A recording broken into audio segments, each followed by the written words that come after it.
Here to you. I see you.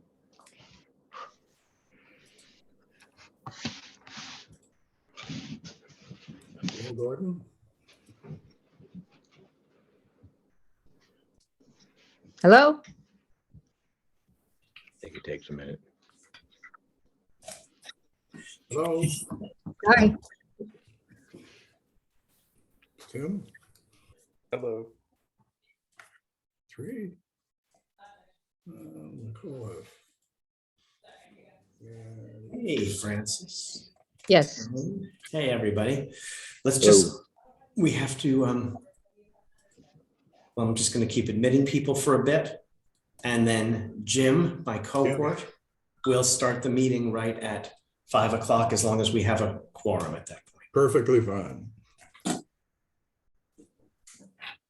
Luke, yeah. I've been caring for my 9-month-old grandson in my office today. Oh, dear. So it's been a very exciting day. My goodness. Luckily, Michelle, who works for me, has got him under control right now.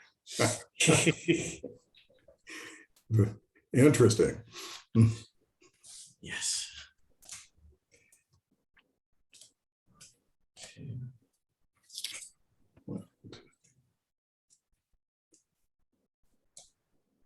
I think we're one short of a quorum. Yeah.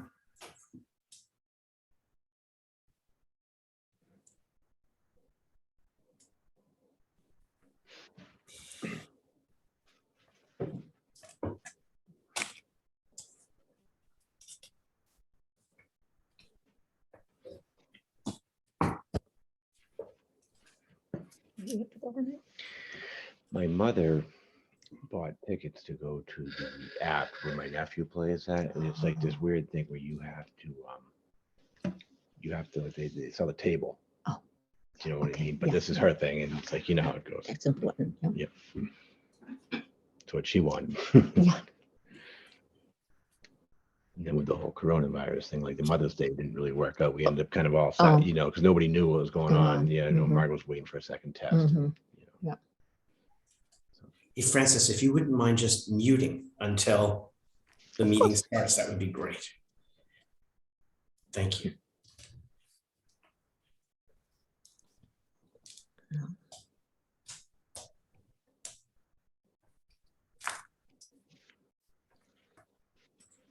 Is that muted? Is that the volume now? That's volume. Okay. Can you hear me? I can hear you. Yes. I think you can. Now we have Susan, Jim. Is that a quorum? That is a quorum. Hi, Susan. Hi, everybody. She's here anyway, so we're good. And I'll watch right Hello. at 5 o'clock. It is 5 o'clock, and I'm going to call the meeting to order. We do have a quorum and a full agenda. So we want to welcome the applicants to the meeting, and I'm going to ask the commissioners to briefly introduce themselves. So I'll begin. I'm Jim McAuliffe. I'm a member, and I'm the acting chair for this meeting rather. And I'd like to ask the other commissioners just to briefly introduce themselves now. I'm Gordon Kahn, co-chair. I'm an architect. Susan Baker, I'm the secretary. I'm an historic preservationist. I'm Tim Curlegan. I'm just a member and a local realtor. Luke Manning, Commissioner. 1, 2, 3, 4, 5. Yep, that's it. Yep. So just a reminder that this meeting is being recorded, and we do ask everyone to mute yourself until your project is introduced. And after you present your project, please mute yourself again while the commissioners are discussing the project, but stay with us during the discussion so we have the option to ask you questions. So proceeding to the agenda, the first proposal on the agenda is for 355 Main Street. It's a proposal to remove an historic chimney. So Francis is here to present, and Gordon may screen share some documents and help with the presentation. So, hi, Francis. Thank you for coming to see us, and thank you for your call earlier today. I'm going to just go. I'm going to go through some of these documents, and then just give you an opportunity to talk about what it is that you'd like to do. This is the Form B for the building, which is basically the historic record of the building as filed with the state of Massachusetts. Here it is. Here is that chimney that we spoke about. And, you know, just historical pictures of the building. I want to keep going here for a minute because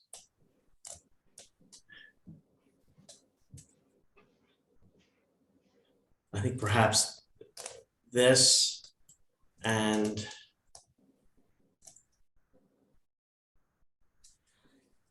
this become the most significant thing. So Francis, as I understand it, you're seeking permission to remove this chimney. Is that correct? Yes. And maybe you can speak a little bit about why you'd want to do that. Well, I'm here with my contractor, Charlie Chase, who's been working on the building, and he was represented me back in March when we were seeking to do some repairs on the building. And at the time, we did not have a estimate to what it would cost to rebuild the chimney, nor had we really inspected the inside where the chimney sits. Mhm. Since then, we have got a quote from a mason to rebuild it in several different ways. But when going inside up into the peak of the attic, which has very, very small area, which you have some pictures of, we found that the chimney is only sitting on a steel channel, a square steel channel, and not supported in any other way. So if we take this, remove this chimney, which will cost a great expense, to remove it and rebuild it, it will be a big expense.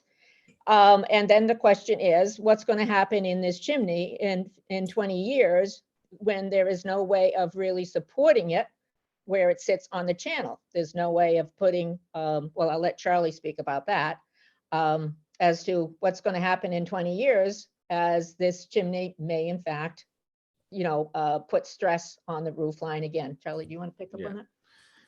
Yeah. Hey, Charlie. Hello, how you doing? Charles Chase, Reliant Construction. Yeah, upon inspecting it, like Franny had said, the chimney actually has no base under it, had been priorly removed when they did that apartment. I'm not sure when that was. 14 years ago. About 14 years ago. And it now sits on LVLs and two pieces of steel channel. And as if you look into the pictures that Franny sent you, it is actually cracking. And that's why with like this picture that you have right now, you can see that the chimney is lisping. Yeah. Inside, in about with a 2-foot level, it is about 6 inches out of plumb within that level. If you can see some of those pictures with my hand, therefore really being, in my opinion, it's a hazard. And that's also why the chimney has this on this picture right here. If you were to zoom in on that, why there's such a big gap between the chimney and the flashing is because it's actually pulling away from the building as it's lisping. Is this the gap you're talking about? Yes, and as Franny had stated, it's not really sitting on a base other than they ran a couple of LVLs across and they dropped it into a channel, but it's just kind of sitting there and it's actually cracking. Charlie, the chimney doesn't function in any way at this point, right? No, the building itself has direct vent heat now, which is in a whole different location. The chimney's been capped off, obviously, since at least that renovation, if not prior to that. So I mean, one of the issues that I have here is this. I'm sure that since the chimney is not functioning and it's supported by something, I guess, directly below it, as opposed to going all the way through the building, it was abandoned. But for the sake of preserving the history of the building, someone supported it and kept the chimney intact in the past. The best that they could, but I'm not sure if you have the pictures that Franny had sent along with the second application. If you look into those pictures, you'll see where it is like very much cracking. And it's, so obviously what they did 14 years ago is not really working at this point. Mm-hmm. So I guess. So you have some pictures of the inside of the building where the chimney sits. That's okay. I mean, look, if your point is that it is deteriorated and requires remediation to keep it in place, and that in the long run, that remediation would not serve the structural integrity of the building, And so you're asking us if you could please remove the chimney, even though it's always our tendency to want to keep chimneys and keep that sort of like historically significant element intact. I have a case circumstance at my own house now, in the cottage behind it. There's an abandoned chimney. And my husband asked me if we could remove the chimney. And I said, we can't, because we won't get historical commission approval. So here we are looking at this chimney, which is an important part of the character of the building. And I know that there are other buildings in town from which chimneys have been removed. And Francis and I talked about this earlier today. We talked about the Congregational Church, which formerly had 2 chimneys at the rear and now just has 1. A few other buildings on Main Street where chimneys have been removed. I guess I just feel badly because I like seeing the chimney there. I wonder if any other commissioners have anything to say. The only thing I'll say about it is I live in a house where the chimney was removed. And when I bought the house, I wanted to, I couldn't put the chimney back in because it would have just been just a massive, massive project at that point. So it's very hard, but because this doesn't extend down to a masonry base and isn't like an old full chimney, I think it's a little bit different in that you could never reuse it. You can never decide you were going to use the chimney at some point as a functioning chimney the way it is currently. So, I mean, Right. It would be great to keep it for visual purposes, and but I certainly understand why you want to remove it. Gordon, I have a question. If you scroll down there, it says 1 out of 5. Are there more photos of this? Because I'm curious to see the interior condition that's been described. I may I'll have just to. zoom out. You have to unzoom yourself. You zoomed up a lot. Yeah, I'm doing that now. I'm sorry, I had to.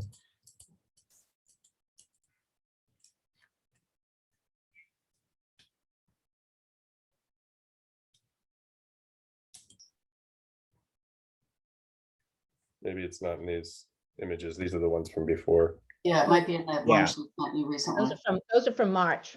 You All need right, the let ones me from see, guys. Hold on.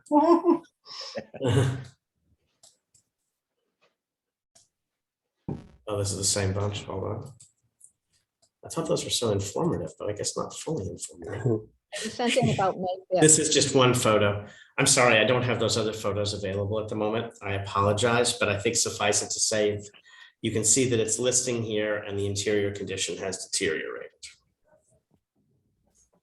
I think that both points are fair. I understand both sides of the argument. I wish there was a compromise in which we can keep that profile and that, I think that chimney has a really lovely detail of the extended brick near the top. And if it's not taking up floor space in the first place, I understand it's a big cost, but it also is part of the character of Main Street and can be seen from Main Street. I walk by it on my way to work every day. So, but again, I understand both sides, and I wonder if there's a compromise, if there's any suggestions on that end. Well, if we can send you a picture if somebody's cell phone, if that gentleman that just was speaking would like to see it. We can send the picture to him on his cell phone, the interior, if he would like. Sure, I'll put my cell phone in the chat for now, but I guess, Francis, the question is, and in general, sort of like, what would it take to keep the chimney in place? Well, as it says in the letter, The number just disappeared. oh, we lost his number, Yeah. sorry. As we mentioned in the letter, that it could, where is that? It could cost up to almost $13,000. Now, we've had 2 estimates on, whether to rebuild it or whether to do the veneer. But the bottom line is there's no way of attaching the chimney so that it doesn't start doing this again in another 20 years. Is that right? Yeah, even if we were to try and just remove this whole brick, the brick chimney itself and put a facade in possibly, and then do a brick veneer, there's still nothing to say that without being able to really tie through the roof of what the cost of the extent for one would be, because you'd be nearing upwards, like she said, $12,000. And then if you could even make it look to exactly what is there previously. If that makes. Yeah, I And don't it would think just that's- happen again, is what you're saying, is that it would happen again in 20 years anyway, because there's no way to fix it. There, well, if you were to use real brick, yeah, I mean, there's nothing, I mean, I'm, you know, we can't go down 20 years, but I mean, this is what's happened now. If you could find the inside pictures, you would see that it's actually cracking right off of what it was set on. So, I mean, I'm assuming if you rebuild the same thing, you're probably gonna end up with the same problem. I don't think the idea would be to rebuild the same thing. It would be if there's any way to kind of preserve the chimney that's there and provide structure around That I it really, such that I it's don't well know how you would supported. do that. You really need to see the pictures that we sent of the inside, because there's absolutely no space to work on. And we could barely climb in there ourselves to even get to where the chimney is. And we took pictures of Okay, how it's okay. If what you're saying is there is no way to support this chimney to secure it so that in the relatively short term, it wouldn't do the same thing again. And therefore, in the interest of sort of safety, you have to remove the chimney. Is that what you're saying? Yeah, the actual mason put right in his quote, a clause that he was not responsible for this chimney if it was to fall over while he was removing it. Mhm. That's how he felt about it. I mean, Okay. in that picture, there's probably a 3-inch gap on one side where it's just cracked right through on the whole corner. Yeah. Does anybody want to make a motion? Yeah, I'd like to make one point, though. I do think it would be great if you could, make it clear. So if any future owner ever wanted to put this back in place, that that could happen. Just so they know where it was, so they could reverse it if they chose to. That's all. But besides that, I'd be happy to make a motion to approve the proposal to remove this non-functioning chimney. I will second that. Gordon, aye. Tim, I. Jim, I. Sorry. Luke, aye. Luke, aye. Hi, I'm on a Zoom. What can I do? Luke, aye. Okay, great. Okay, cool. See you. Bye. Sorry. So I missed that. Was the motion approved? It was approved. Was approved. Thank you. Thank you. Thanks, Francis. Nice to see you. Thank you. Nice to see you as well. See you walking by. See you walking by. Thank you. Thank you. All right, proceeding to the next agenda item, we have 46 Commercial Street, and here a proposal to demolish and rebuild a detached garage in the same footprint, height, and design. And who is here to present that? We have Design, and we also have the owners who are listed. Yes, good afternoon, Steve Cook from Couture Bay Design and project designer, and I'll be speaking about this project. Hey, Steve, how are you? Hi, Good, Steve. good. How's everybody today? So Good. Can you tell me what the name of your company was again? I just have to write it down for the minutes. it's Couture Bay Design. Do it by design. Great, thank you. Yeah, I work throughout the Cape, a lot of work in Provincetown and China. Great. So, yeah, Octavio Diaz and Paul Ferran owned this house for several years. The existing garage in the rear of the property was, I have a plot plan from the early 40s, so we're assuming it was built in the 1930s or 1920s, somewhere around there. They've repaired it several times. It's backed into a hillside. There's minimal foundation underneath it. 2x4 construction. This is the subject. 2x4 rafters with a 1x6 ridge. It's a traditional looking garage with the 2 doors on the front and an entry door. There's a little bump out addition on the west side, which is low. I had measured 68 inches from grade to the fascia board there. So it's a tough shape. Board here. Yeah, we're right where you're pointing it, where the 2 propane tanks are. So they've repaired it on the inside for rot as much as I can, but it's still failing and it's not really working for them. So what we're proposing is to tear it down, rebuild it in the same footprint to current building code requirements. How much taller will it be? I have it another foot at the most. And I'm keeping the same roof pitch, which is a 9, same footprint. The only thing is, I have a foundation wall underneath it with a 7 or 8 inches out of grade per code. And then I have a 7 foot, 4.5 inch wall height. From above the foundation, above the plate to here? Yeah, to the top of the plate. And what is it now? I have 12'5" from, well, whatever is the top of the foundation that's there, a slab up to the ridge, and I'm proposing 13'6". So another 13 inches higher. The doors are kind of charming that are here. Are you planning on reusing those doors? No. We're proposing a double French door on the front. You see it on my plan, on H1 plan. Yeah, there it is. So there's the existing and there's the proposed side by side. This half round window here. Yeah, the little entry door on the left side will be removed. That's a 6 foot door at best. You can build. I have to duck to get in there. I'm 6 feet. So we'll put a little awning window in the front. If we look at the right elevation, we're just changing out the 2 light door to a 15 light door. The windows on the right elevation will be removed, just be siding.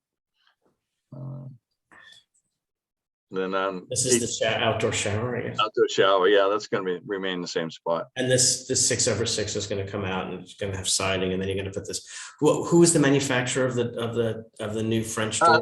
There'll be an Anderson French doors, 400 series. So right. Yeah, white doors, white trim, everything that match up. Pretty much what's there. I just changed over to PVC siding from wood because the PVC is holding up well. And we have red cedar clapboards on the front, white cedar shingle on the siding, asphalt roof shingle. So just matching up to what's there. And then you can see on the left elevation, I'm going to have the foundation wall on the rear and the side higher to hold the hillside back. So that's one of the problems right now. That hillside's pushing into the building. So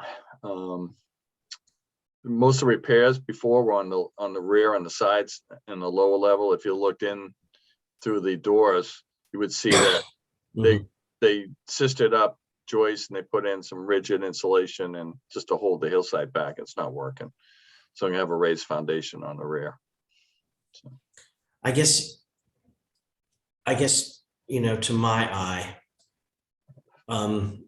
granted, this is not the most historic structure, that we're looking at, and it's newer, really on the newer end of what we would look at anyway. But, I sort of like these old doors, and I kind of like the patina being on the building and all of that. And I understand that you're kind of saving the overall shape of the building. And some of the materials are consistent, but the fenestration, a half round window and, these sorts of French doors are so much of today and not sort of the history of the building, but I guess the function is changing, right? It's not going to be a garage anymore. Correct. Yeah. It's going to be a backyard building where they're going to use it for dining, hanging out, all the typical things that homeowners do in the summertime on Cape Cod. So. Do any commissioners have any comments? Susan, I think you're muted. Susan, you're muted. Sorry, I was coughing, so I muted myself. So I was saying that I agree with you about the fenestration, particularly the windows, the half moon window, and then the window on the back, the rear elevation that's circular top. Those are the two that got me too mostly, but kind of isn't in keeping with the main structure and with the historic nature of the neighborhood. That's my comment. Besides that, I think it's great. I think it looks like a good proposal. It was interesting to me to read the Form B, that this is actually mentioned on it, and it is in the 1946, so it's definitely at least that old. I was confused at first because the application says going to replace like for like, and it's not. It's every door is changed, every window is changed, every opening is changed. The roof separation between the bump out on the west side and the roof line is now seamlessly put together. It's all raised up another foot. Again, I think that it's in keeping the profile and the sort of small scale, it's acceptable, but I wonder that the detailing and everything else, just it isn't the same structure. By the time it's said and done, it's a brand new structure. And I wonder if there's a solution, again, I said this last time, between the two, where you can bring it up to code, but keep some of those elements that mark it as an interesting building. I think those, as Gordon said, those garage doors in the front are great and could function very well in a similar setup for what the owners intend to do with it. And I actually could argue for maybe not the half moon fenestration of the front door, but the one that they showed on the rear, it actually is mirrored on the main building. They do have windows like that in the Italianate style on the upper level of the vents of the main building. So I can see where that was pulled from.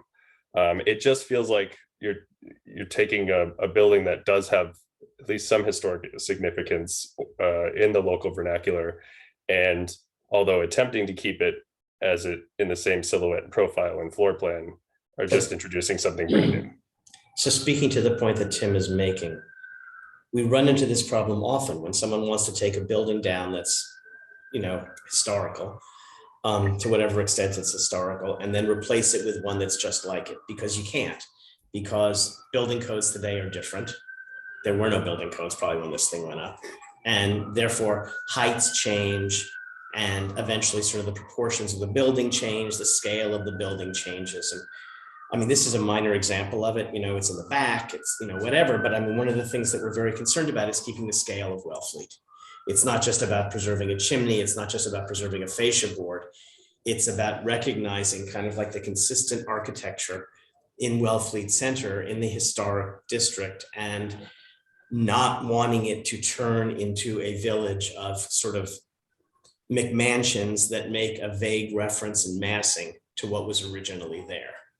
And I don't know how I could be less blunt about that than I just was, and I don't mean to be insulting, and this is not a McMansion. But I think that what we do have is when you start to see sort of these half-round windows here, and these kinds of French doors, and you sort of look at this, looks like a charming outbuilding in the back.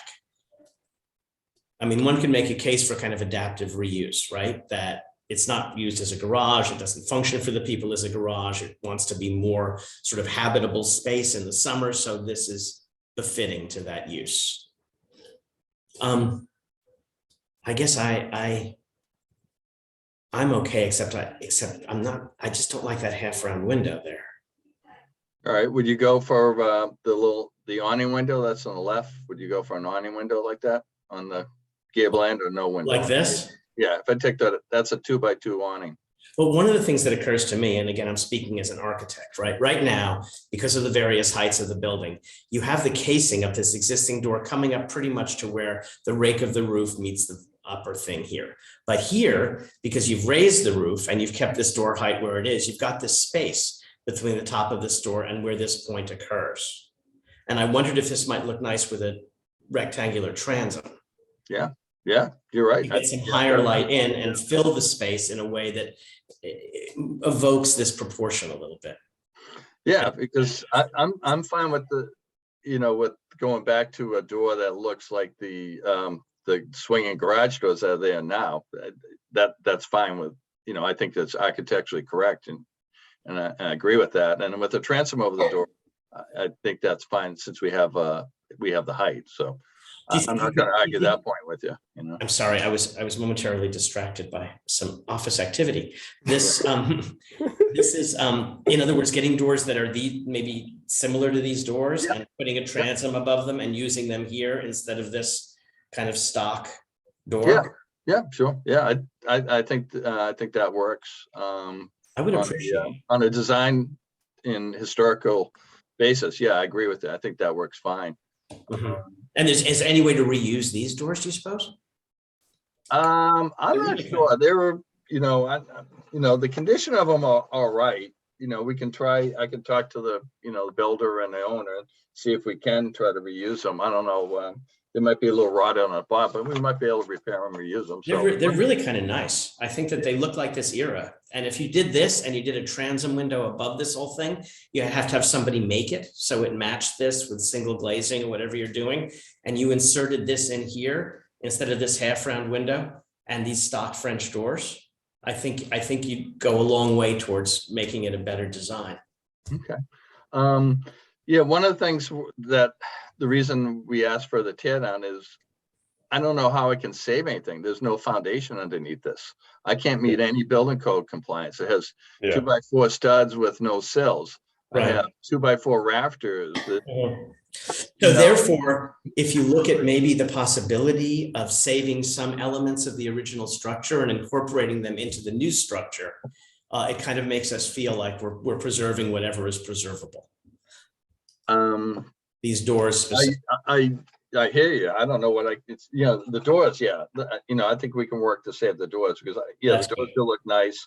I think we can make them work, but other than that, I think if you had these doors and you had a transom above them and you did just what you're doing here and lose this half round nonsense, then I think this would fill the space in a way that's better than this door, which is a little narrow for the size of this elevation compared to the proportion you have here. This looks like a garage proportion to me, with the doors filling the width of the facade to that extent. Here, it doesn't look like a garage anymore because of the narrowness of this French door.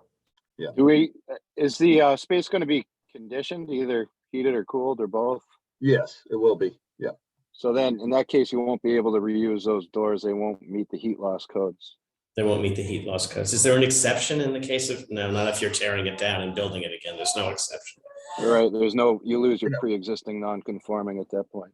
We can try to replicate the doors and have them insulated with insulated glass. And that would be great if you could replicate the doors or some similar patterning with insulated glass and perhaps glue on muttons or muttons between the pieces of glass so the muttons don't get to be too thick.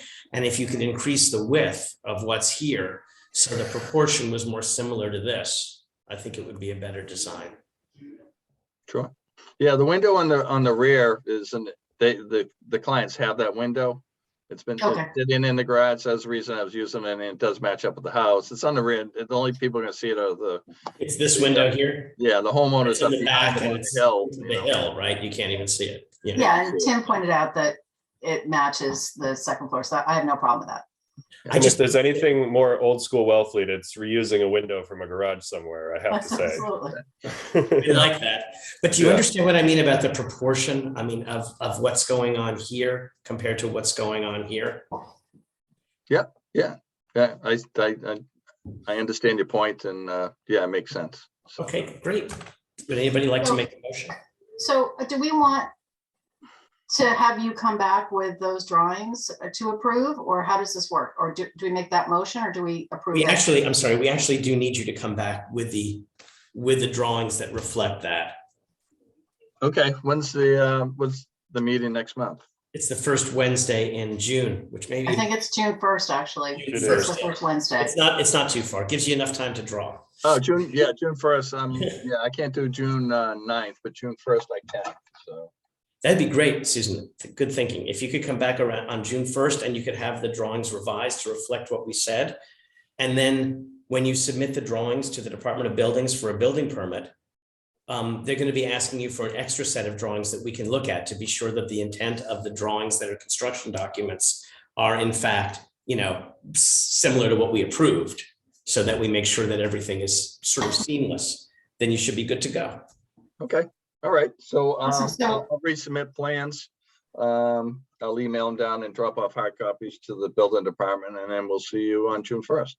That sounds great. Fantastic. Thank you very much. Yes. Thank All right, you. thanks for the input tonight. Have a good evening. Thanks. Thank you, you Thank too, you very thanks.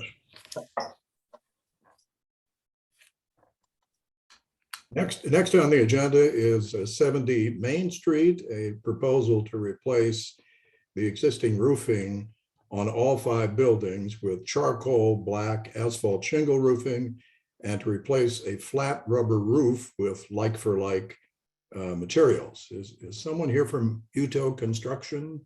Yes, sir. Jason Muto. Yes. Hey, Jason, how are you? I'm doing very well. How are all you doing tonight? We are Very good, well, thank you. thanks. I'm gonna just give me a minute to just find what I wanna. And Jason, can you just tell me again what the name of your company is? Sorry, I missed it. Muto Construction, Muto M-U-T-O. Construction. Okay, that makes sense. So Jason, Jason, have you thank heard- you so much for coming to see us. And if you would please pass on to the new owners that we appreciate them just taking the time to take this step, just so we can see what's going on. Because this property, which when I was a kid was known as Holiday House, and then became the Inn at Duck Creek for many years, and now recently has become the W and has fallen into disrepair, is really a beautiful, beautiful property. And really a part of Wellfleet's history. And we have a long meeting tonight, and I won't go into too many details, except to the extent that we understand that you want to replace all of the roofs with this charcoal gray landmark roof shingle, and you simply want to replace the rubber roofing with rubber roofing where that exists. Is that correct? Correct. Okay, that sounds terrific. I certainly personally don't have any problem with that at all. And I look forward to seeing the property owners at future meetings as they begin to look towards restoring and repairing and preserving those wonderful structures. Does anybody else have any comments about this? No, we're just so thrilled that somebody bought it and that it's not going to just keep falling apart. So Yeah. please send them our regards. We're really happy about it. We're really happy about it, and we really appreciate you coming by tonight. We know it's a very minor thing, and probably it could have gone either way, but we always want to meet people, and we want to know what's going on, and we want to be collaborative and helpful. So Absolutely. I expect that you'll be hearing from us again very soon looking forward with to some it. other work for the owners. We're looking forward to it. it. So does anybody have a motion? I will move to approve the proposal as presented. I second that. And Tim, aye. Vote up, Jim, aye. Susan, I. Luke, I. Okay. That's it. All right. Thank you. We're Thank approved. you, Thank you so Jason. much. All right, you guys have a great night. Yeah, you Thank too. You too. And moving next to the 84 Commercial Street, a proposal to replace the front deck and the side entrance deck with composite materials. And it's Thor Construction. Lance, I think, Lance, you're here tonight? Yep, I just joined, I hope. That's, Can you hear me? Hey, Lance, how are you? we All right, can. nice to meet you all. Thank you so much for coming, Lance. We appreciate you letting us be a part of this process. And we know that it's been quite a process at the Bradford. And thank you for hanging in there and for doing the good job that you've done. No problem. My pleasure. I think there is just one reason that you're coming before us this evening, which is that there were these existing decks and rails, and you're replacing them with something that looks just like what was there before, but you want to switch materials to a composite material. Is that correct? Correct. Yep. And therefore it's not like for like, and therefore you have to tell us what you want to do. Right. The deck is kind of a hodgepodge. It's not too significant a historic look at all. It's currently, or was made out of framing materials and very stock materials, and some were, can you hear me? Yeah. Yeah, okay. Some were stained, some were painted, some were never done. And It's gross. obviously clearly not maintained well by the condominium association. And they asked about using materials that would be more maintenance free, so to speak. And that's how this started after the fact. We had never originally proposed to do this, but this came up kind of after we had approvals to do the foundation work and the deck. So is this what you're proposing for the decking material? Yeah, I started looking at the different composites that, first of all, I looked at the pictures to try and figure out what would be the closest match. And then I found so much inconsistency in the decking, because how it had been maintained, or stained or not stained or painted or never. And these are three of the closest that I came up with. It's not that to easy. use. I don't like this one so much. Are you talking about replacing the railings with with the white composite or with gray? Yeah, a white AZAC, not the shiny stuff. We wanted to look as close to the very simple railing that exists Excellent. there. It's very, there are some pictures that show that. It's made out of just straight, basic, square-edged railing and posts. Is that what you sent after you had sent the application in? It was part of a previous email. It's a picture. I don't Right, have it was- the technology savvy to do that right now, but it's No, I know we all have that problem, and I could probably it's on my computer, but Gordon, we're you trying- had it. I yeah, had it. Yeah, go back to your icons. Yeah. Go one more down. No, it's the one above that. Yeah. And then scroll through. There's a Yeah, couple pictures that's- here. I mean, if you look at several of them, I think that first one that just came up that Tim mentioned is probably much more attractive than that one. So we're hoping to try and match that. I think that's the best looking of the. Yeah, if you look, I mean, I live right down the road from this, so it's always been kind of like the white rails. I always remember it just being white rails, and so if you're replacing that with white AZAC, Right. that's great. And then the If decking you would even be if you gray. looked at if you look specifically at the different railings, we could show you different railing looks that are similar to that around the building. But I think Yeah. that's really the most appropriate one. I mean, as Susan And- says, my only criticism of this railing in particular is I think the space between the balusters is a little too big. Yeah, Just well, probably by code my that eye. wouldn't be allowed. Right. And there probably would be you'd probably at the top rail need to add another piece that would provide support. And if actually, if you went to other pictures, we could show you probably 2 or 3 different ways those rails had been originally installed or repaired. They're not consistent throughout. And there are other pictures that could show that. I mean, I think replacing the decking with those grays, and we can look at them again to see if someone has a preference, but you should tell us which one you want to use and we can say yes or no. And then as far as this goes, if you sort of do square balustrades with, clean newel posts and a top rail that maybe is canted so that it sheds water, and then the bottom rail also that is slightly canted, I think it'll look more finished, and I think it'll look better than what's there now that's been kind of left to deteriorate over the years. Right. And if you, as I said, if you look at other pictures, the rails have been done in different ways throughout the place. Like, look at that one. It's I don't even want to look at that, Lance. Yeah, no, I understand. Don't But, even ask and us. then also there's a way to do the lattice properly and have that Yeah. framed, and It's just- there's it other should have- pictures of the whole front. Should have a frame around it, and this Yeah. should be no more than 4 inches apart, and even that, I Right. sometimes do them even closer together personally, because I think it looks a little better.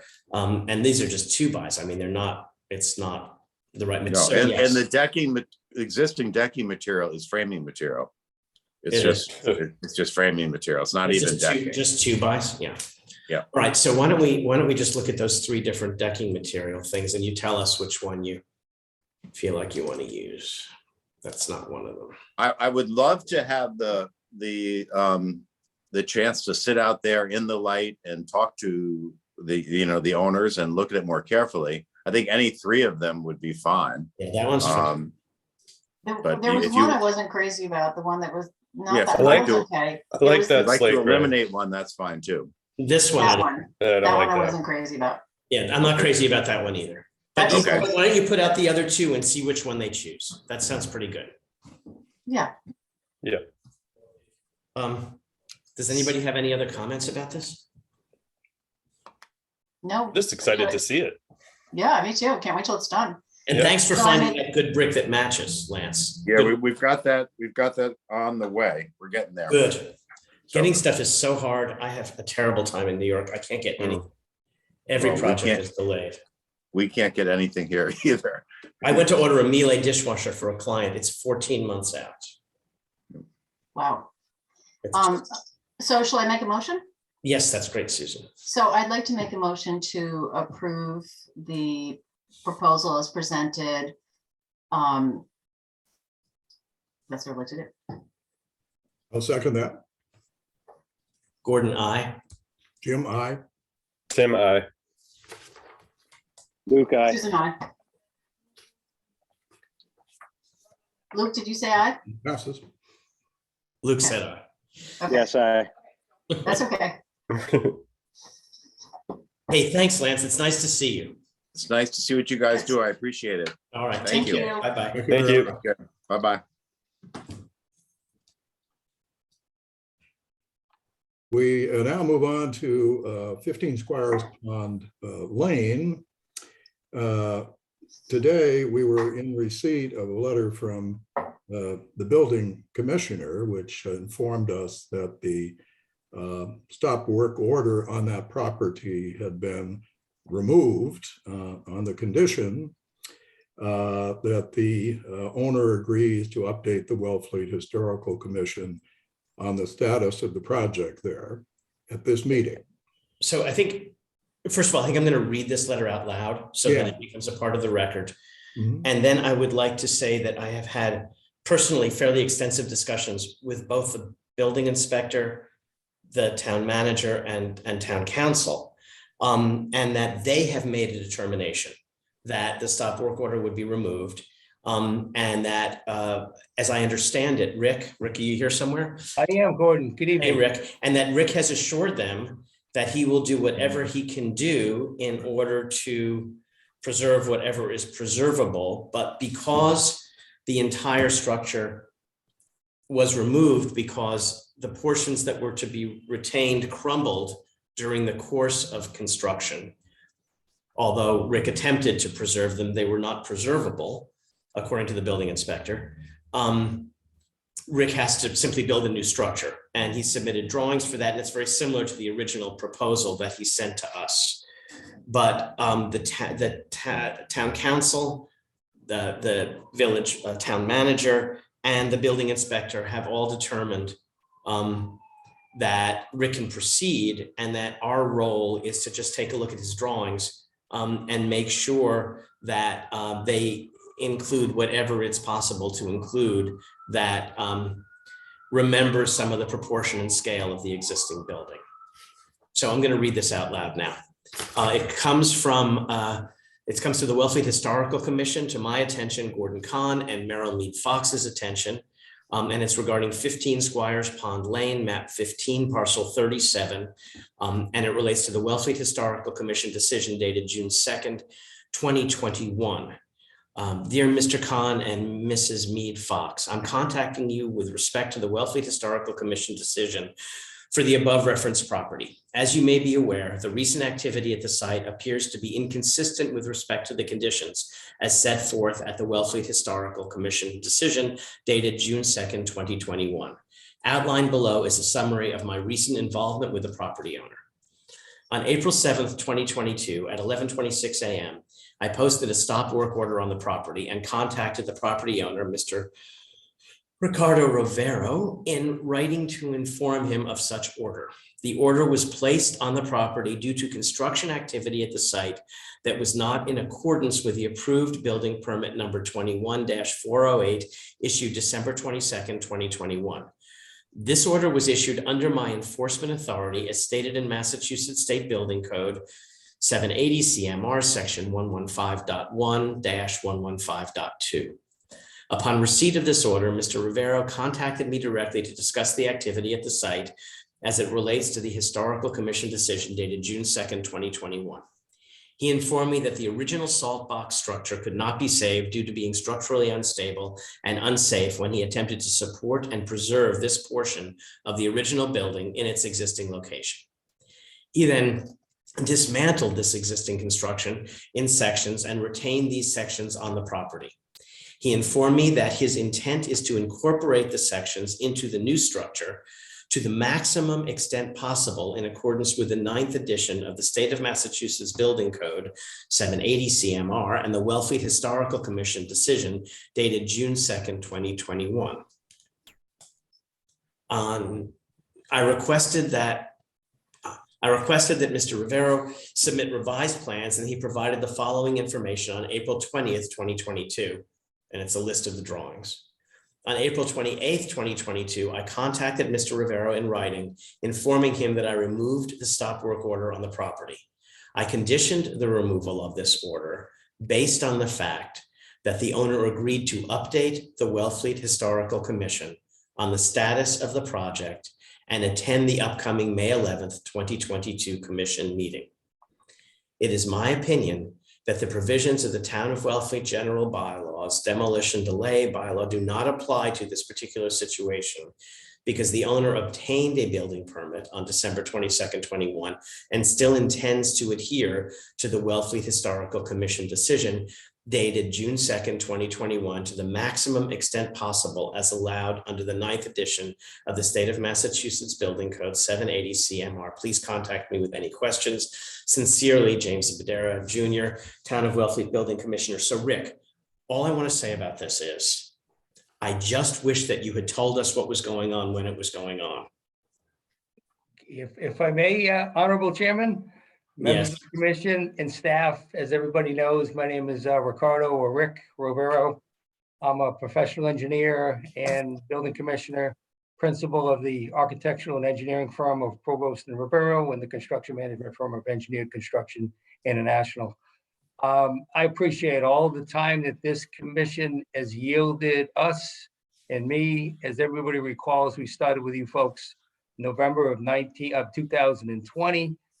And if I may, I'd like to start with a sincerest of apologies for any misunderstanding or assumed impropriety in us moving forward. Typically, as you know, Gordon, means and methods are by the contractor. That's kind of a building industry standard. We had, you were in the building. Certainly, Luke was in the building.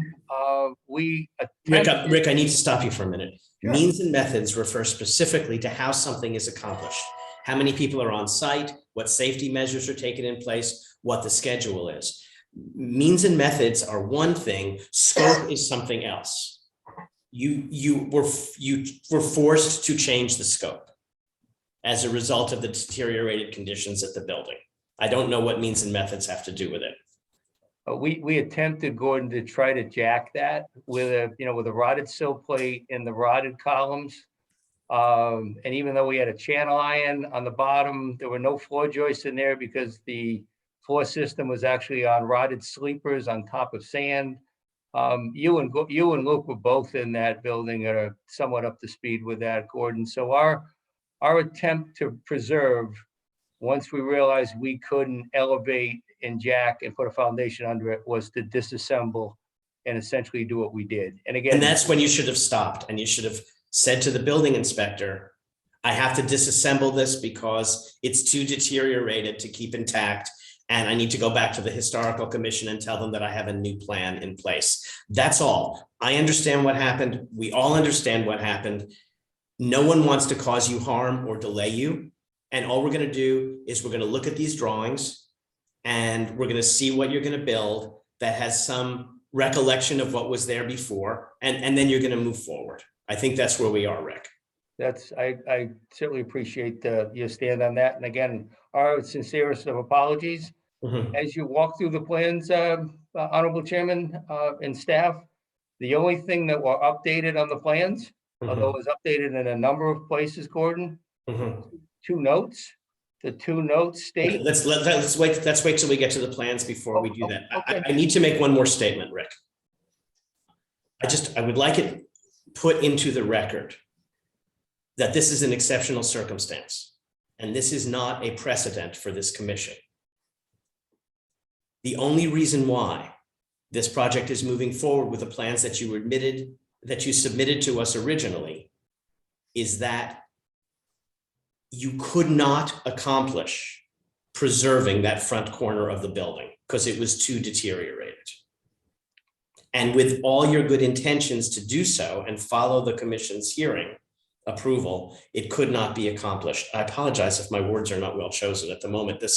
I feel that we've invested a lot of time here and I'm so disappointed that things have shaken out this way. But I want to be very clear, this is not setting a precedent for this commission in any way. And we want to be helpful and we want you to move forward, Rick, okay? Understood. Okay, let's go and take a look at some drawings. I have so many files. There's an application. It was a pretty substantial package, Gordon. It is. I'm just going through them. Hold on. You know, I was away. And so someone in my office put this all together for me. For the record, the info provided were plans, the historical package, including the demo permit and the history, the Cape Cod Commission, the Form B, both the most recent and the old one. A Okay. comprehensive code review. Rick, let's talk about the drawings. What drawings do you, is it these drawings that we're talking about? Or are there architectural drawings somewhere here, right? Yeah, they're architectural drawings, Gordon. Okay, this is what we talked about preserving. That is correct. Yep. Okay, I remember that one. A102, if you could bring that up, is the proposed elevations that were approved, Gordon. I'm coming here. Is this the set that I'm looking at? That is correct. Yes, that's A100. That shows the portion we're going to preserve. That's A102. If you want to go back to A100, the picture was the section we're going to preserve. That was shown on the right-hand side for net elevation. The other two actually renderings, Gordon, were per Sarah's desire to rebuild essentially the wing facing north and the wing facing west in a manner that was consistent with the salt box. However, distinctly different. We went back to the architectural guys, did that. You folks, certainly like that portion of it. That's fine. Go to the next page. And so what do you? Go ahead. Show me what you're doing where this was. The identical thing, Gordon, that you see on the right-hand side in that rendering. Right. The height has to be different than what was there before. It's this right here. Now scroll to its upper left-hand corner, Gordon, is basically the straight elevation of that. The other is actually a rendering at a rendering view from the corner.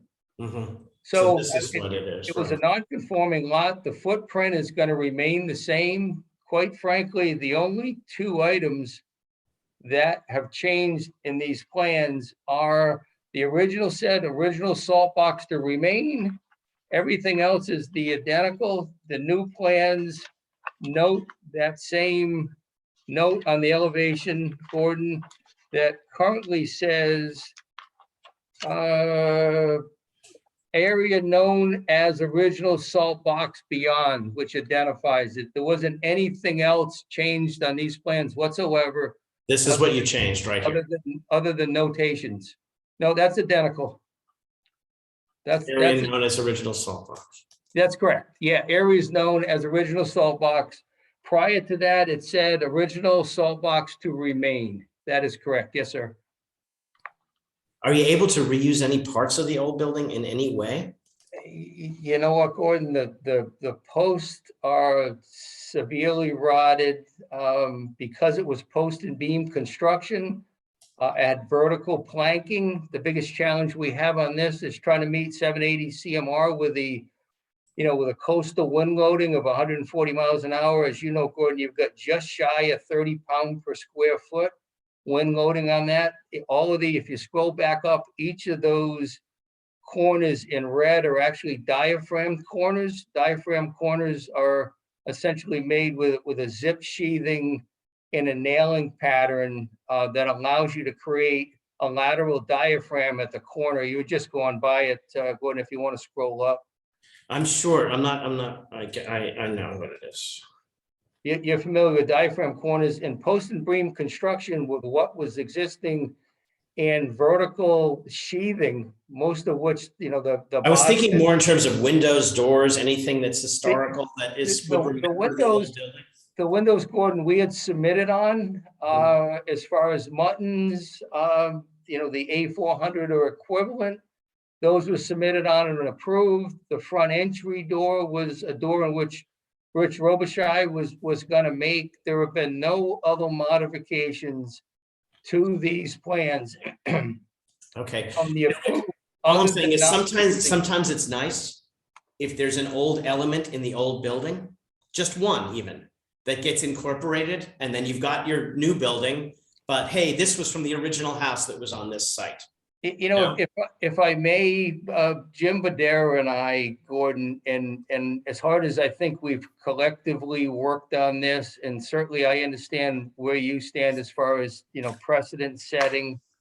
There were a couple things that Jim and I had kicked around. He was very instrumental.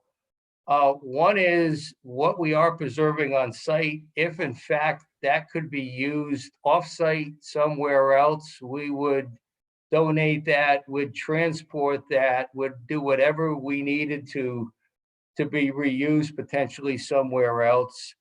And the other piece that we were thinking about, Gordon, there were a multitude of outbuildings on that site, none of which are in very good shape. It was a shell fisherman's place. One of them's got a partial foundation that had vertical air conditioning stuck in the floor. A couple of the other ones are in tough shape.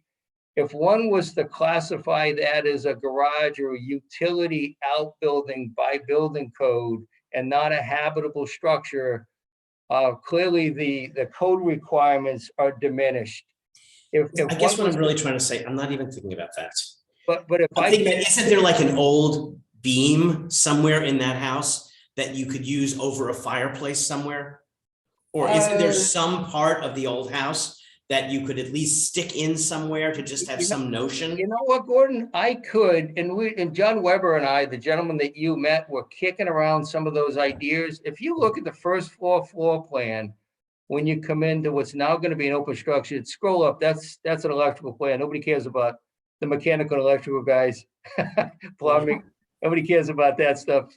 Keep scrolling up. Our thoughts were. That's the foundation plan. So No, yeah, that's about those. Nobody cares about. No, go up, Gordon, to the architect. Isn't this the first floor plan? That's actually mechanical plan, but go up to a first floor plan is actually A104, Gordon, the fourth page in the presentation. There you go. A104. When one walks into that front door. Is this the front door here? No, the front door is right over here. Yep, that's correct. It's basically, it's the exact same footprint that was there. When you walk into that front door, that wall that's right in front of you, Gordon, if we could take some of the siding and or, you know, probably not siding, but at least the sheathing underneath the siding, and perhaps be able to find a beam that is original, that's not rotted in the top and the bottom, and put that vertical on that wall. That would be an interesting element. And then perhaps put some other Wellfleet memorabilia on that. When you walked in that wall, and again, I'm an engineer running an architectural firm, you may be able to add to this. John had a great idea. You know, the vertical sheathing on that wall with maybe a beam at the top of the bottom will be the first thing that you saw when you walked in that entry door. It's a flat, unused wall. Anyway, you're open to the kitchen, Gordon. You're open to that small living area. So Rick, I guess what I'm really trying, Rick, what I'm really trying to say is this: we can't preserve the building. It wasn't preservable. Correct. It has to be rebuilt and it has to comply with the codes today. Correct. The best that we can do to preserve some aspect of the building is to reuse portions of what's been demolished in the new structure, and it could be as decorative elements. So I would appreciate it if you would tell us that you will try to do that. We will, as long as it can be used, Gordon, on the inside in a non-structural manner. Yeah, exactly. It would absolutely be our pleasure to do that. Okay. Does anybody have a motion? I just Sure, have I'll one make thing. a motion. Go Sorry, ahead. before we go forward, hi Rick, Tim Curley. Tim. I actually live down the street, and as you know, as commissioners, it's our responsibility to check out what's on site and see developments, although I'm lucky in that I get to walk by this all the time on my way to town. So I was wondering, and I know it's probably not up to code anymore, up to structure, but some of those windows, I went through the site, are in pretty good shape, and they are the old sash windows. They have the weights. They have a great, there's something about an old window that's like hard to remake. I'm wondering if on the ground floor, some of those can be reused in strategic spots that face the front of the streetscape. It's just a suggestion of something. It's not like we should vote on this as a motion, but it looked like there were a number of elements that might be able to be used more instead of just a decorative applique. Mhm. Actually, from a building code standpoint, and now that we're more than 50% rebuilt, Tim, Yeah, you can't. we have to meet energy code. We Right. did closely with Gordon in submitting on the, I think they were the 8/8, true divided and light windows. They are in fact, Tim, in the window schedule. However, preserving a couple of those to be used if it's appealing to the commission in one of those outbuildings that is not going to be environmentally controlled, I take no exception to that, Tim, if in fact that is in keeping with what the commission's desires are. I think anything that would be a compromise would be great. And so I think what happened here is that we basically are approving what we didn't approve originally, with the exception of the fact that we were keeping that front corner. But because we couldn't keep that front corner, we're now asking you to preserve whatever is preservable and reuse it in some manner or means in the new structure. Does anybody have any further comments? No, that makes sense to me. Is there any of the structure still available, or is it all off the site now? No, it's still all on site, Luke. And are some of those main carrying beams without powder post beetle damage or termite or anything? Now, everything that's original, the bottom of those beams, Luke, have been scabbed together. That sill plate was actually pounded under the sheathing with a sledgehammer. There are none of those that aren't in the salt box that aren't powder post beetle completely eaten. However, it appears like some of the lengths of sheathing, the wood planking below the siding and up against the beams could in fact be used as a decorative element inside. Luke, you're certainly welcome to take a walk by. You would saw it in person when it was up, but all the wall, the two wall elements that made up that salt box, the west side obviously was the old bedroom that came down, and the north side was the kitchen. There was nothing there, but the two wall elements in their various pieces are still on site. Yeah, I saw the couple walls that were leaning up for a little while, and I like with the garage that came in front of us. Once you lose the building and you lose that pre-existing non-conforming, then you condition the space. You have to conform to the heat loss codes and the energy codes, and then it's a totally different ballgame. So, I think windows and doors are out of the question, but and I wasn't sure if all the main structural beams were powder post beetle damaged and or trucked off the site already and not available to anybody anymore. Yeah, you make a good point there, Luke. They are all eaten, but beauty's in the eye of the beholder. And if one was going to use anything there from a decorative standpoint, we would donate that and pay for transportation. You gotta be careful. Love for you to try to incorporate it into the house somewhere. I agree with you, Gordon. I think some of those elements to be incorporated inside of this in a non-structural manner would be very appealing to all parties. It really would. That's terrific. So I'm going to make does anybody else have any questions or comments? And I'll make a stab at a motion. Yeah, go for it, Susan. So I'd like to make a motion to accept the proposal, the revised proposal as presented, with the stipulation that as much of the original material as possible will be used either decoratively in the house or in outbuildings whenever they're redone. Does that make sense? Yes, and I think also, I think that's it. I think Susan, if you could begin it with the portion of the structure that was to be preserved could not be saved. Okay. So I'll make the motion that because the portion of the structure that couldn't be saved, that we approve the proposal as presented, the redone proposal as presented, with the stipulation that as much original material be used either decoratively in the house or in one of the outbuildings. I second that motion.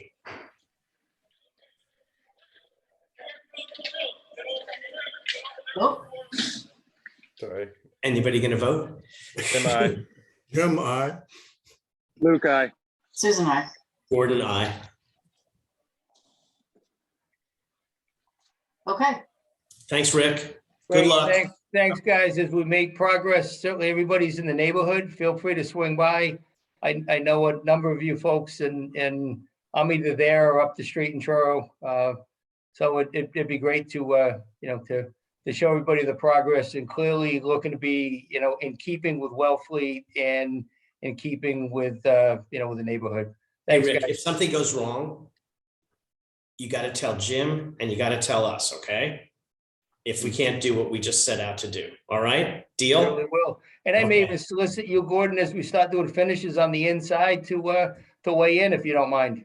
You get a great eye. Always happy to be collaborative, Rick. Excellent. Thank you very much, folks. Take care. bye. Thank Bye. you. Somehow, what's going on here? All right, and now we have 51 Mill Hill Road. That's the old one. I have the old one. The house is done. All right, deck existing. Yeah. So this is the existing deck here It is. behind your house, okay? Yep. And That's front view. Sorry about the terrible render. no, it's kind of nice actually.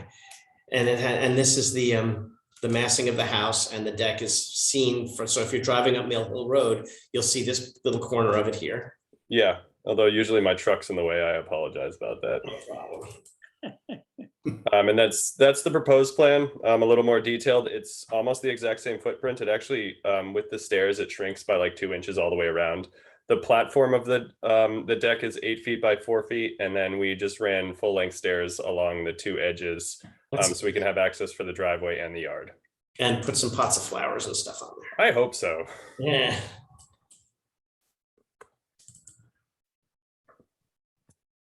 And that's the overall design. I don't know why we were going to do the horizontal metal balusters going across, like you see all throughout town. We were just trying to keep a simple in keeping deck design, but we still wanted to keep it separate from. It's obvious that it's a newer structure as opposed to trying to blend in with the old. Okay. Are there any pictures? Are there any pictures of that's not a rendering of the house? There should be. Actually, if you go to the initial, the first one, and scroll down, There we go. this is before we did any work. Look at that sad house. And this is where this is where the deck is going. No, it's on the other side. There it is. Oh, good. You're getting rid of this. Yes. All right. I mean, the whole thing, you stand on it and it goes like this. It's Well, not even like. I'm not going to stand on it, but I'm going to look at it, and I'm glad you're getting rid of it. So I am that's too. good. We just, we're not deck people. We're hoping to activate the yard a little more, and wanted to make sure we do our due diligence here. Thank you for coming before us. It's all going to be pressure treated. It's pressure treated now. We're hoping to stain it at some point, but we have to wait for it to dry. So yeah, that's our proposal. We're just Okay. trying to keep it minimal and simple. And it's wood. It's all wood. Okay. And we're actually going to be, we do have to dig down and get a 4-foot footing because there will be a ledger board and then a 4-foot footing just for frost heave because we're attaching it to the house. Mhm. But it's minimal groundwork and I'll be digging that myself, which is going to be super Oh, fun. fun project. Yeah. At least, Yeah. Sorry? I'm sorry. I said, at least it's in sand. I apologize, It is. guys. Yeah. Does anybody have any comments? Does anybody have a motion? Yeah, and Tim, are you gonna have to recuse yourself on this? How does, do we have? I do have to recuse myself, but I saw Mac. I saw Mac come on. I'm here. Perfect Mac. timing. Oh, there we are. Hey, Mac, there you are. I see you now. Great. We're good then. I have to turn on a light, but I'll be, Oh, look where you're in Wellfleet, Mac. I am. I'm in New York, but I'll be in Wellfleet tomorrow night. Oh, good. So I move that the proposal be approved as submitted. Second, I vote yes. Mac? Wait, who seconded? I didn't hear who seconded. Paula, Thanks, Jim. I vote aye. Jim, I. Gordon, aye. Luke, aye. All right, the ayes have it. Good to Thanks, go. everybody. Yes, excellent. All right. You can all come over for a barbecue when we finish. Excellent. Yeah, Sounds good. I'll hold you to that. yeah. Because you can't all fit inside my house. Especially now. that Outside is good then. smoking and I gave It's so small. We have sorry to go aside. I know this is being recorded, but our wedding is coming up and we're having an open house and we're like, you have to park in town and we're gonna like basically have like timed 15 like second you walk through and that's it because it's 640 square feet and we have 2 cats. So it's a mess. Cozy house. It's very cozy. We love it. It's not a mess, my fiance says. So, We have the minutes next on the agenda. And have the commissioners read the minutes of the April 6th meeting? Yes. yes, and Meryl had a couple of comments about the minutes, which I made the changes. She commented it was nothing substantive. So what you saw was pretty much what it is. So if Yeah, you know, I found they're accurate and complete from my point of view. Yeah, I Okay. found the same. so, can somebody make a motion and we'll just I approve will them? move to approve the minutes of the April 6th meeting as written. I second that motion. Okay. Jim, I. Gordon, aye. Mac, aye. Am I? Luke, aye. Susan, aye. As for accounting, Susan Mack and I reviewed and edited the 50 2019 Form Bs that were prepared by Eric Dre. And they'll be returned to him for finalization and submission to the Macris database. He'll receive a new contract for this work following approval of our CPA grant by the June 11th town meeting. So that was work well done. His work was well done as well. I think people would agree. Yes, very, very good. I mean, there was hardly any editing that had to happen. It was great. So that's accounting because it has financial implications. Also, Susan and I have been working with Andrea Pluhar on the commission website design, and she has recently developed a mock-up, which she is going to be sharing with us, and we'll be sharing it with you soon. So we're moving along.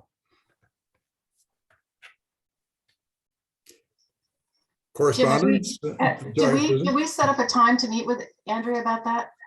We're trying to. Yes, I know you responded to her. I waited for you to respond to her. So yeah, whenever Right. we can do that, we can do that. Great.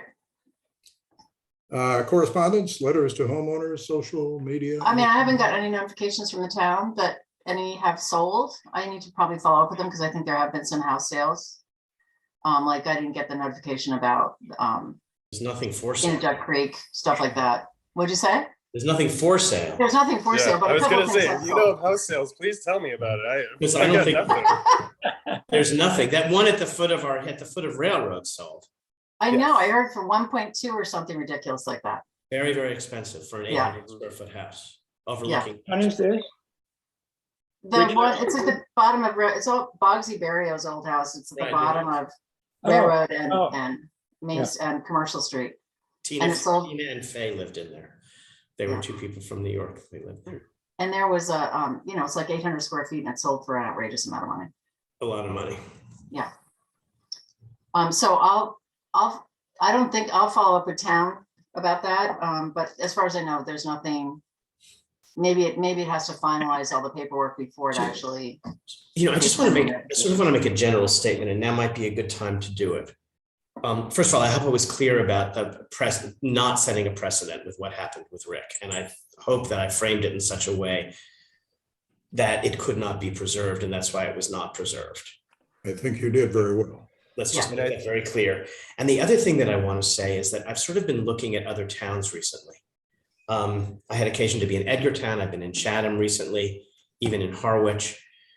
And one of the things that's happened in those towns is that their scale has changed because they've permitted too many demolitions. They have not preserved enough. Everything is bigger and taller and built to the extent it can be built. And so it's not about, as I said, it's not about the fascia board, and it's not about the way the chimney brick is raked.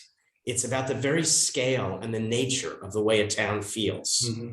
And I think as we encounter situations where houses like the one at the foot of Railroad at Commercial, down the hill from Mac's house and my house and up the street from your house, Susan, people are paying all this money.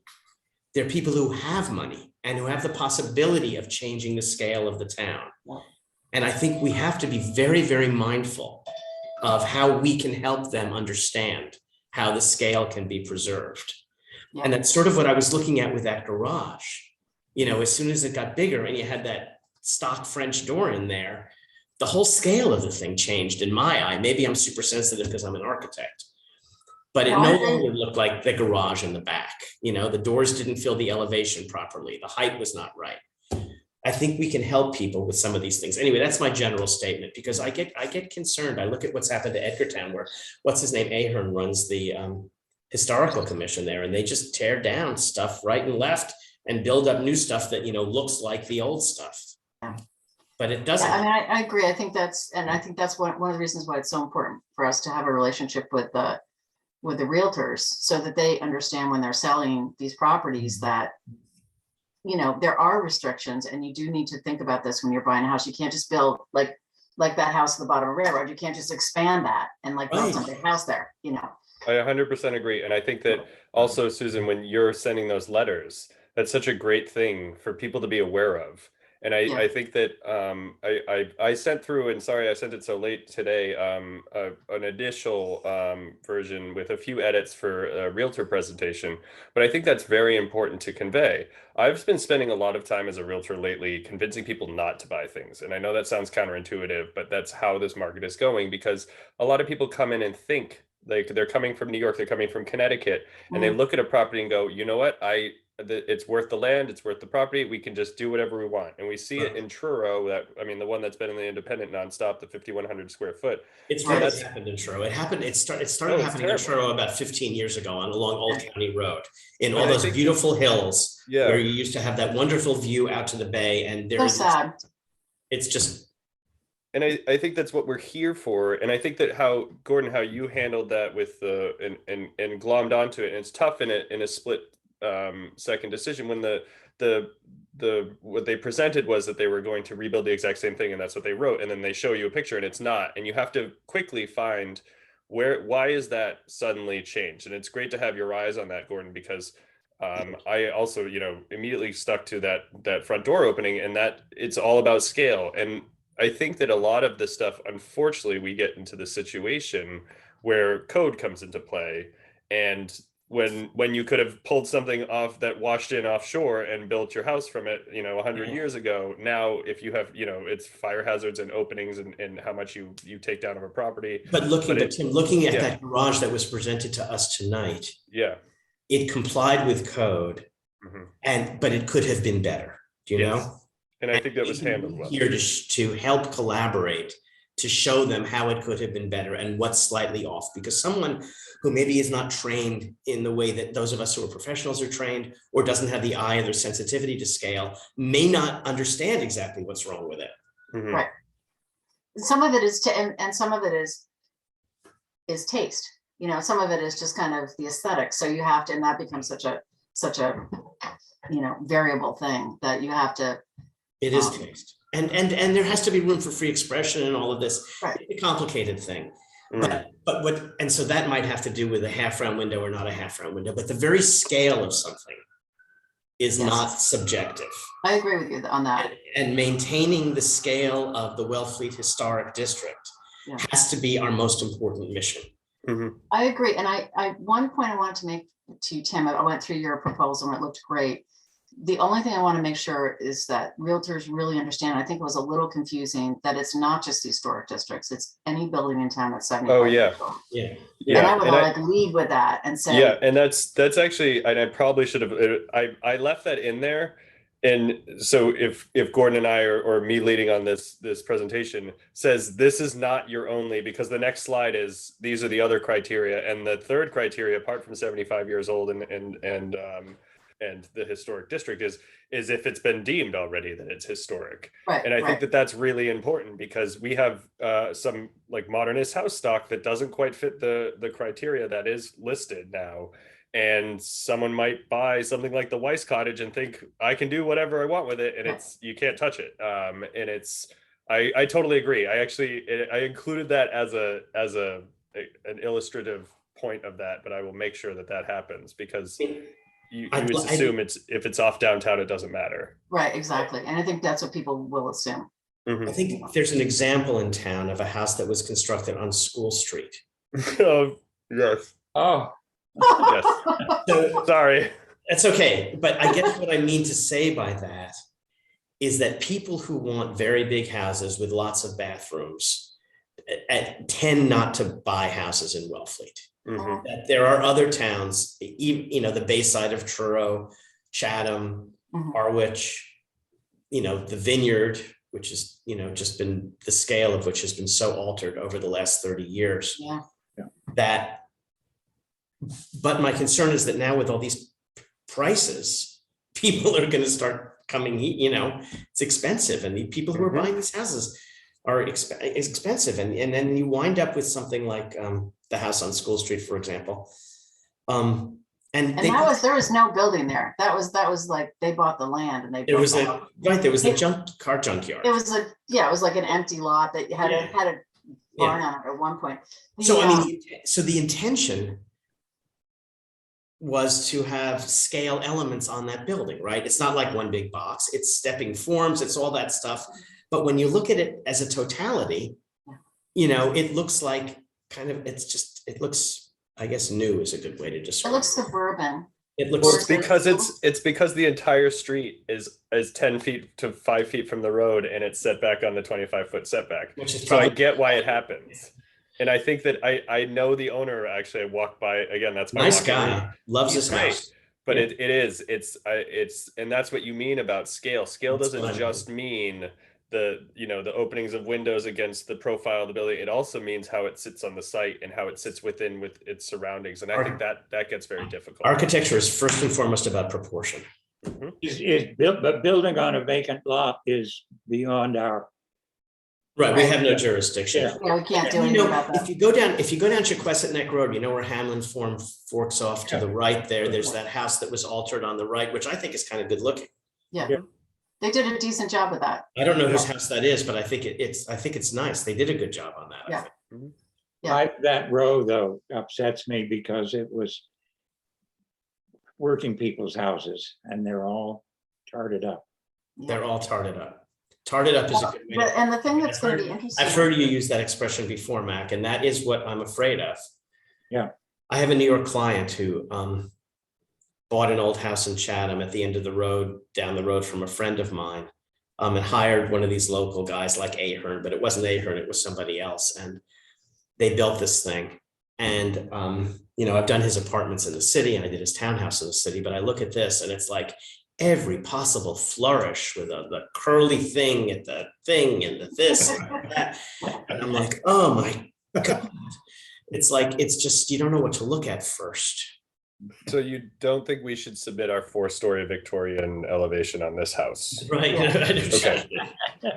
I don't know. I want to put a dormer on the back of my house and change change where the door is or something, and I'm feeling hesitant. But Gordon, to speak to that, I think we should all also make it clear that Francis did not set a precedent for you to take your chimney away from your back little addition. From your outbuilding.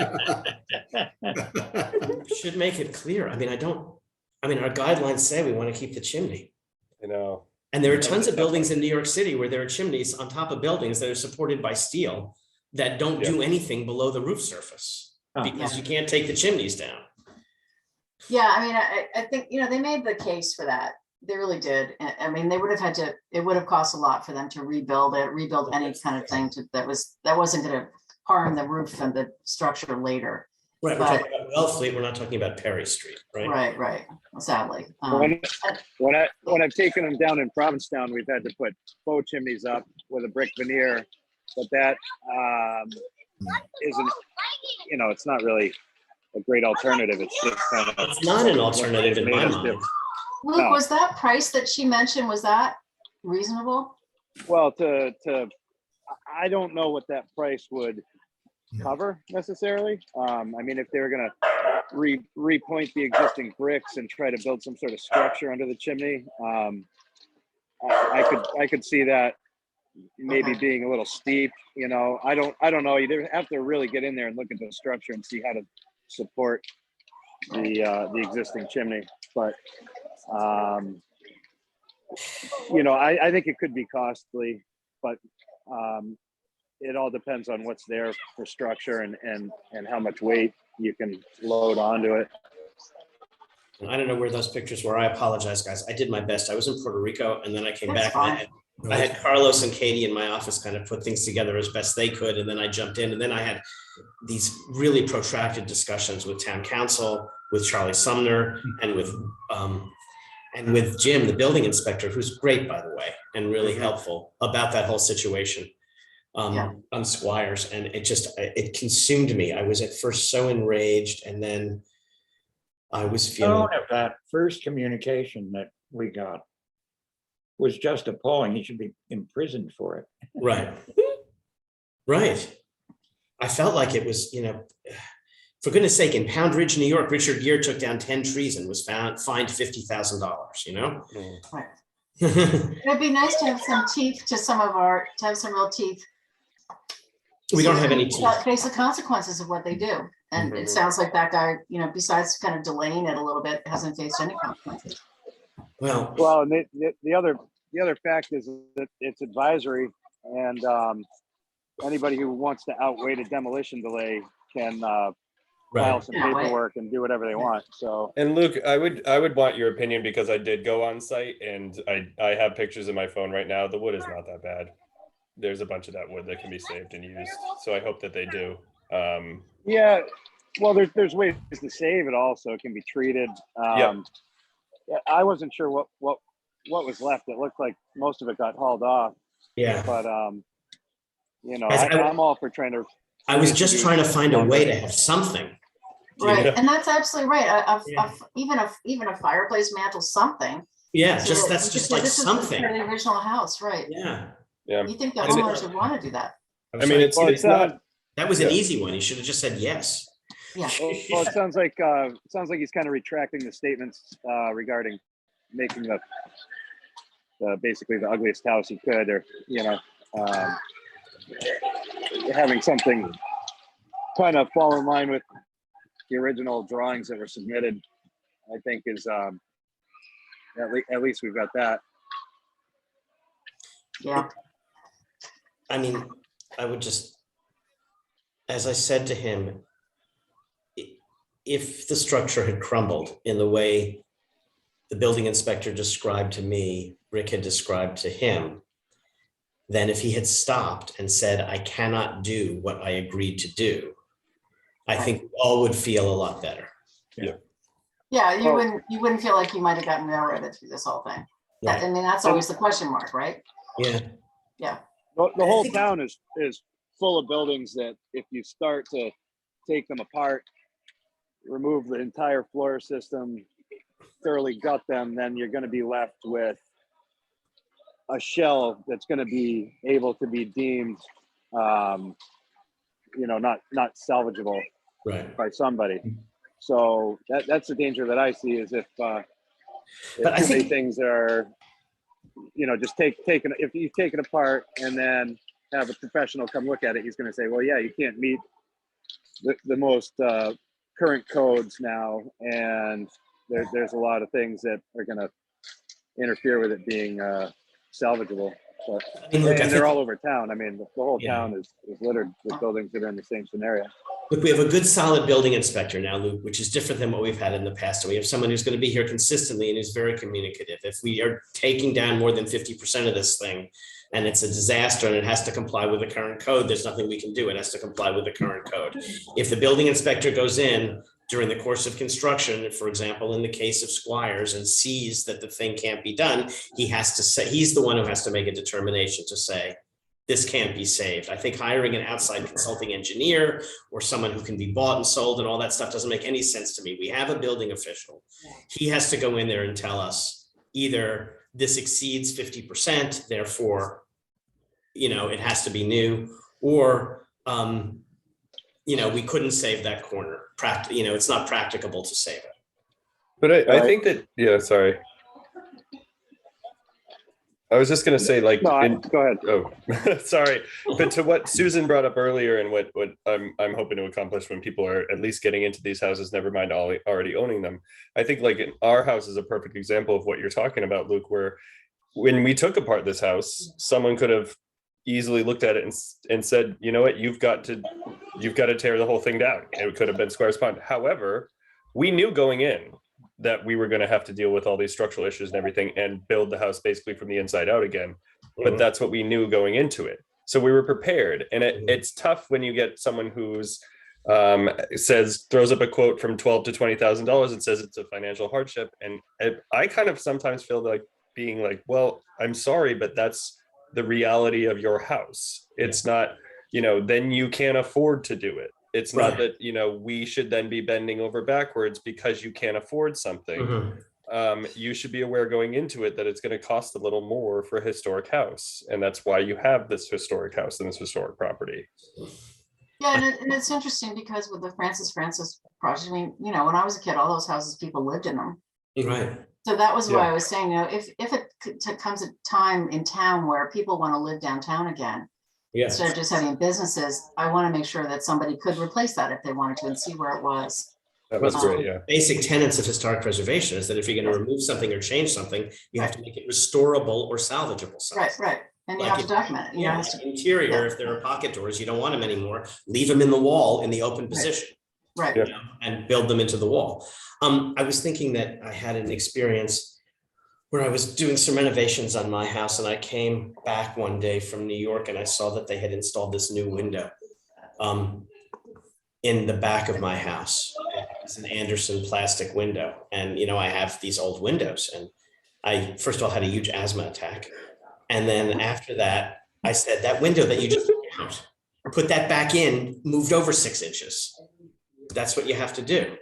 Yeah. And so he did it, but it didn't occur to him to do that. It's sort of like was not in his vocabulary because he thought I would like it new. Yeah. When I bought my house was a 2-family, had been completely stripped of a lot of historic structure. I wanted to put it back as a single family and put in as much kind of historic decorative elements as I could, recognizing that there was not much original left to the house. Yeah. And I think when you buy an antique home, an historic home, that's part of that is like you're buying it because you love historic homes. And right. It's one thing to need a dormer on this. One thing to need a dormer on the second floor, like I do, because you can't stand up there. Right. There's dormer there. Else like that too. But I think Tim's point is really well taken, that we can't, just because it's not affordable, and it's obviously we're trying to work with people and this is a sensitive subject, but just because it's not affordable, it doesn't mean that we can just approve everything. Right. Because we can't afford it. I had hesitancy about that chimney. And I think that it's almost like if you buy a Ford Model T or a brand new Toyota and you break a shock on it, the Model T is going to cost you that much more, but you bought the Model T for a reason. And I know that in this market, people are taking whatever house they can get, but that should be a consideration when you purchase the house, that these costs are going to be more expensive. Right. Yeah, just like if there's an easement or something, you should be aware of that going into purchasing. Buyers beware kind of thing. Yeah. There's a lot of precedent for taking out chimneys in town. I have to say, I looked at all these pictures, and my chimney was taken out of my house before I owned it. All up and down Main Street, these chimneys. Mine was. They're like all over the place. You took your chimney out, but with our permission. Yeah, and I remember you told me it wasn't architecturally significant at all. Right, because it's in the back and you can't see it anyway. Yeah. But like on my cottage, it actually is architecturally significant. Yeah, no, we're gonna come down hard on you. So. So what, is there anything else on the agenda that we need to cover? We just. There is nothing except a motion to adjourn, I think. No, our next meeting is on June 1st. June 1st at 5, that's right. Excellent. May I apologize? I'm making the transition from New York to Wellfleet. I thought the meeting was at 6. That's okay. Perfectly all right. We always make, Oh, we do that all the time. I'll see you tomorrow night, Mac. Good. Great. Take care, everybody. Thank you. Thanks. I guess we're adjourning then. Yep. Thank you so Bye, much. everybody. Thank you. Bye. Bye. Bye.